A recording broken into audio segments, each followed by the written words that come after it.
மீன் குழம்பு செய்கிறது அவ்வளோ ஒன்றும் கஷ்டம் இல்லைங்க, ரொம்பவே ஈஸியாக செஞ்சிடலாம்.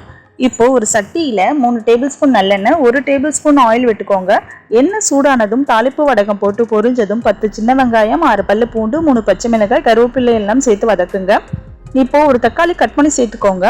தக்காளி வெந்ததும் ஒரு பெரிய லெமன் சைஸ் புளி ஊற வச்சு கரைச்சி வச்சுருக்கேன், அதையும் சேர்த்துக்கிறேன். இப்போ தேவையான அளவு தண்ணி ஊற்றி உப்பு, 3 டேபிள் ஸ்பூன் மிளகாய்த்தூள் போட்டுக்கிறேன்.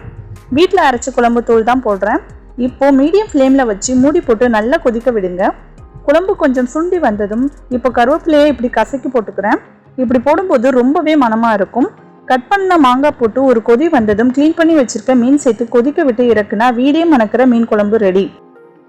மீன் குழம்பு சூடாக சாப்பிட்றத விட கொஞ்சம் ஆறுனதும் சாப்பிட்டா ரொம்பவே சுவையாக இருக்கும். நீங்களும் ட்ரை பண்ணி பாருங்க.